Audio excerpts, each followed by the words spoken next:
अवलोकन जो है करेंगे। एक मैंने TLM बनाया है प्रकाश के परावर्तन को समझाने के लिए। तो प्रकाश का परावर्तन क्या होता है, किसी को पता है?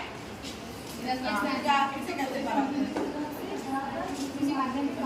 हाँ, प्रकाश का किसी चमकीली सतह से टकरा करके उसी माध्यम में वापस लौट जाना प्रकाश का परावर्तन कहलाता है। तो परावर्तन के हमने दो नियम है इसके। तो पहला नियम क्या कहता है कि आपतन कोण जो है परावर्तन कोण के बराबर होता है, और दूसरा नियम ये कहता है कि आने वाली किरण, जाने वाली किरण, आने वाली किरण को क्या बोलते हैं?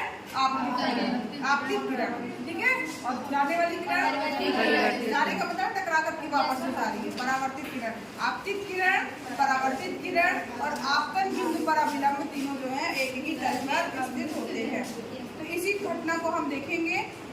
ये देखो, ये लेजर लाइट है, ये आपका एक साधारण दर्पण है, समतल दर्पण जिसको कहा जाएगा, और इसको हमने यहाँ पर रखा है, ठीक।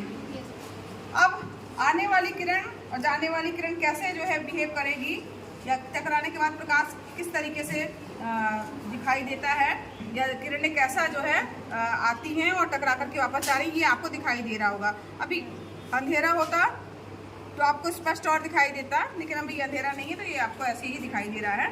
थोड़ा और पास मिलाओ या थोड़ा इसको अंधेरा करोगे तो आपको और स्पष्ट दिखाई देगा। प्रकाश की किरण जो है ये देखो, इस और ज़्यादा स्पष्ट दिखाई दे रही है ना। yes, अब यहाँ पर जो एंगल बना के जहाँ पे मैंने बनाया है उसमें आने वाली प्रकाश की किरण टकराने के बाद देखो, जहाँ से दूसरी किरण मैंने बनाई है उधर ही जा रही है, यानी आने वाली प्रकाश की किरण जो है वो टकरा करके वो दूसरी तरफ जा रही है। अब यहाँ पर जो है, और जो इसका अभिलंब, अभिलंब मतलब 90 अंश का कोण, जहाँ पर टकरा रही है वहाँ पर हमने एक लंब खींचा है। yes, तो आप देखेंगे कि इसमें आने वाली किरण, जाने वाली किरण और अभिलंब तीनों एक ही बिंदु पर हैं, और साथ ही साथ जो है जो ये आपके इसके बाद कोण दिखाई दे रहे हैं, जो कि आने वाली किरण के साथ बना हुआ आपतन कोण जिसे आई कहा जाता है, और जाने वाली किरण के साथ जो बना हुआ है वो है परावर्तित किरण है। तो इस कोण को क्या बोलेंगे? परावर्तन कोण। तो आपतन कोण और परावर्तन कोण को आप चांदी की सहायता से जब नापेंगे तो ये बराबर आएंगे।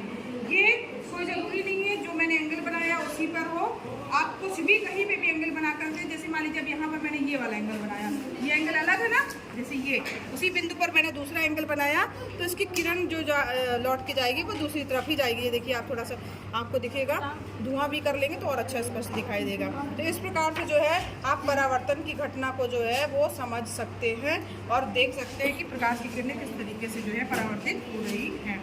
समझ में आया सबको?